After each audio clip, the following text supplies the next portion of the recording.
Buenos días, sean bienvenidos y bienvenidas hoy, 29 de mayo de 2020, a una entrega más de su canal La Carreta de Igor. El día de hoy traemos contenido de ciencias sociales para los grados 10-16 y 10-17 y esto se llama Conflictos en Europa, segunda parte. El conflicto que traemos o los conflictos que traemos para esta entrega son dos: el conflicto de los Balcanes o el conflicto de las guerras yugoslavas que se produjeron tras la disolución de la República Federativa Socialista de Yugoslavia, y el conflicto entre rusos y chechenos, quizás también por el control de los recursos naturales que pasan a través del Cáucaso hacia Occidente, principalmente gas y petróleo. Ok, sin más preámbulo, entonces vamos con esto de conflictos en Europa, segunda parte, e iniciemos con el conflicto de los Balcanes. Y este conflicto podemos decir que se dio entre los países que integraron la República Federativa Socialista de Yugoslavia, república que fuera creada luego de la Segunda Guerra Mundial y que estuviera formada por 6 países, a saber, Eslovenia, Croacia, Bosnia-Herzegovina, Serbia, Montenegro y Macedonia. Contaba también con 2 regiones independientes en el territorio serbio: la provincia autónoma de Kosovo y la provincia autónoma de Voivodina. Bien, este conflicto puede catalogarse como un conflicto étnico, nacionalista y religioso, y es un conflicto que tiene una larga génesis a lo largo de la historia, y especialmente en la historia reciente, a partir de la muerte de Josip Broz Tito, gobernante de Yugoslavia, durante más de 30 años, desde el fin de la Segunda Guerra Mundial hasta su muerte en 1980, y este conflicto alcanza su mayor auge en el proceso de disolución de la República Federativa Socialista de Yugoslavia, proceso que obviamente siguió tras la caída y disolución de la Unión Soviética, y que va de 1991 hasta 2006. Habría que decir algo de Yugoslavia, y es que este país, como integrante de la Unión Soviética, eligió un camino independiente de las disposiciones del Kremlin. En 1956, por ejemplo, fue uno de los países fundadores de la Organización o Asociación de Países No Alineados, y nunca fue miembro del Pacto de Varsovia ni de la OTAN. En este país convivían diversas etnias, conviven aún diversas etnias, religiones y nacionalidades. Por ejemplo, en Croacia, Bosnia, Serbia y Montenegro se hablan variedades de una misma lengua.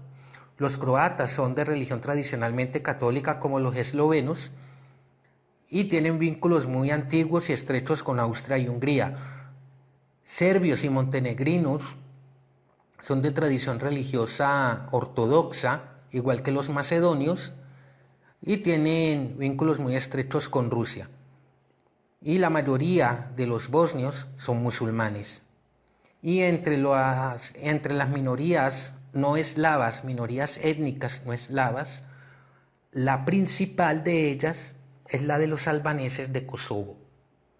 Bien, como decíamos, toda esta mezcolanza, todo este clima de tensión racial, político o religioso, llevó obviamente a una confrontación armada.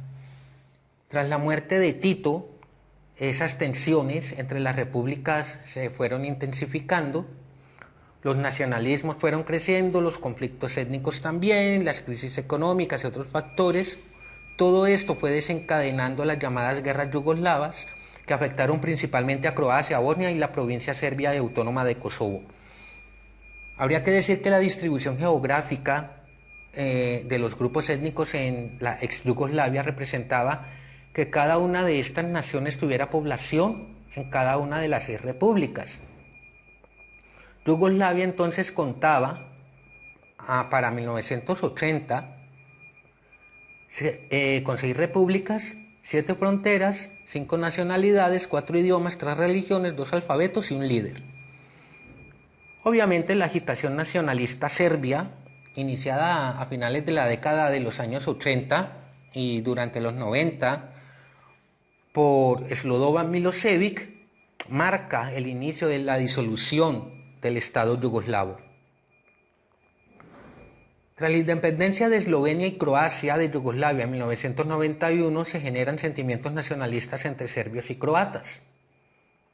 Estalla la guerra y esta se extiende desde 1992 hasta 1995.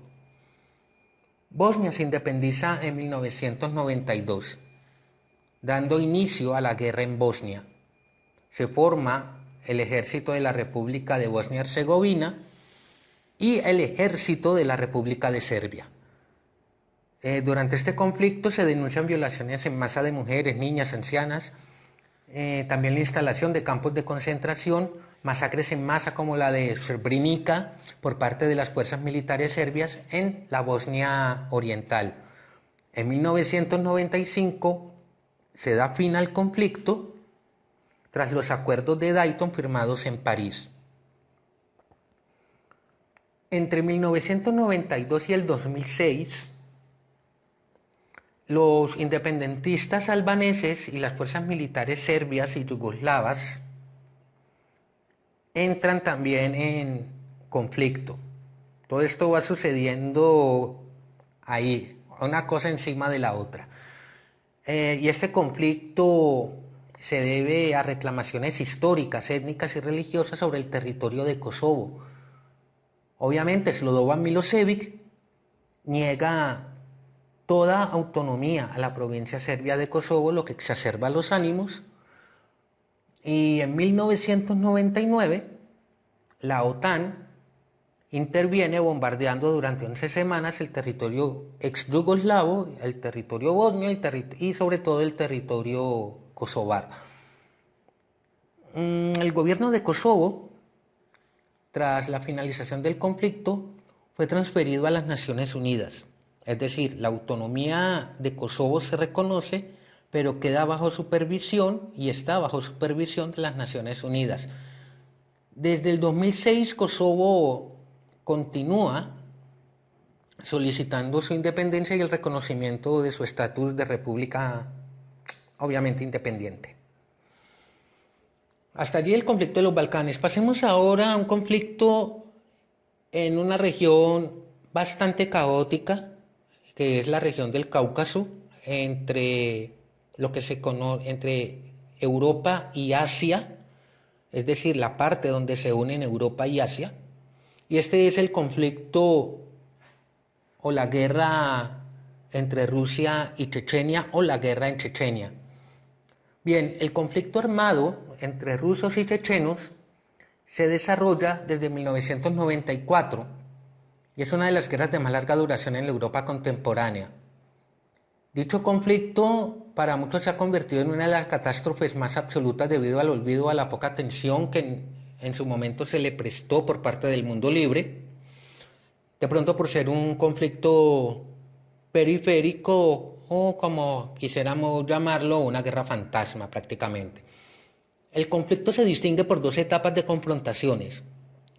La primera etapa va desde 1994 al 96, culminando en el 96 obviamente con la firma de los acuerdos de paz de Kasab-Yurt y en 1997 con la firma del acuerdo de paz en Moscú.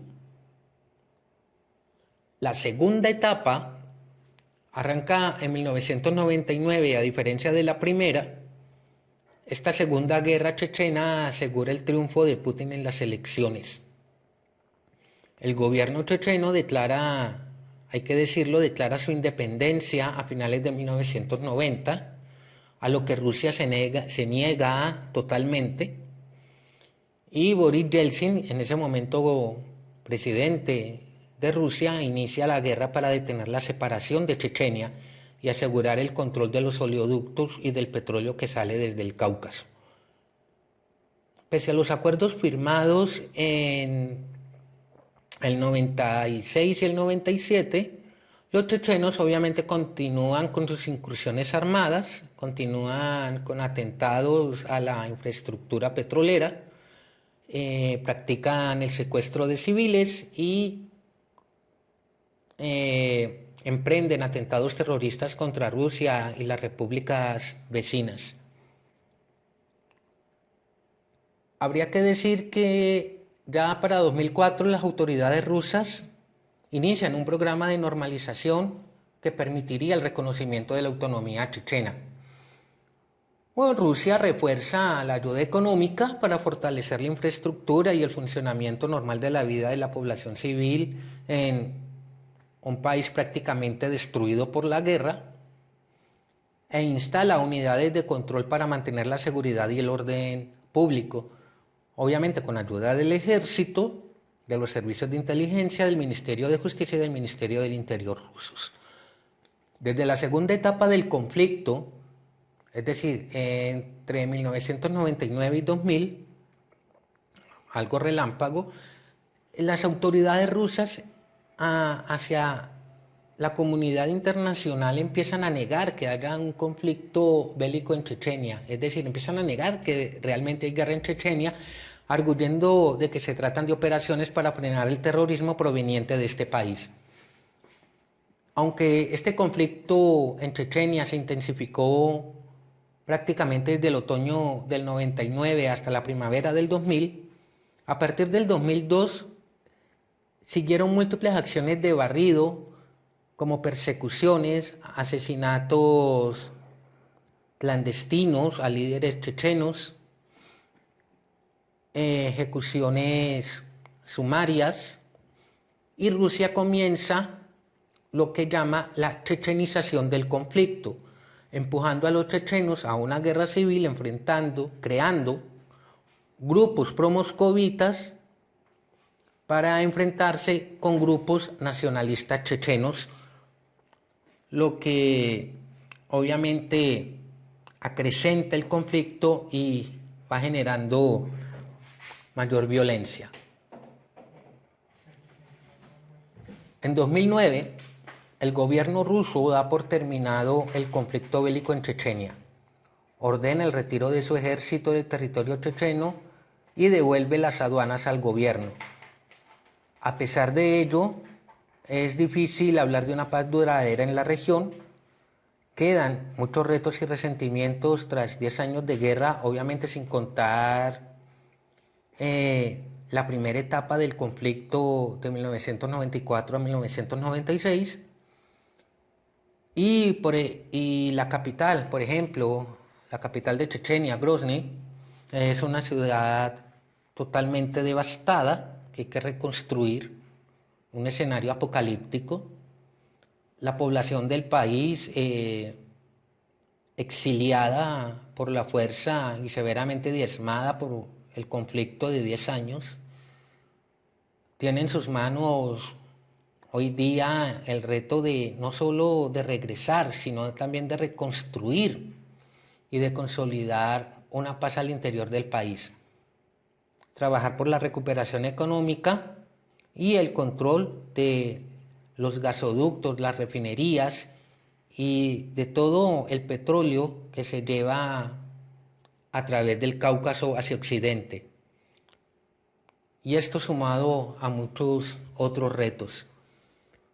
Bien, damas, caballeros, hasta aquí los conflictos de los Balcanes y el conflicto entre Rusia y Chechenia. Para realizar este trabajo nos sirven los artículos de Oksana Chelysheva, El conflicto en Chechenia, de 2006. Una presentación en SlideShare llamada Conflicto en Chechenia, no se conoce el autor. El trabajo o la presentación también en la plataforma de SlideShare de Manuela Muñoz y Mariel Mañín, Conflicto de los Balcanes o Guerras Yugoslavas o Guerras de Yugoslavia, y Disolución de Yugoslavia, artículo de Wikipedia, Enciclopedia Libre. No siendo más, les recuerdo suscribirse al canal, activar la campana de notificaciones, dar me gusta al contenido y comentar el contenido.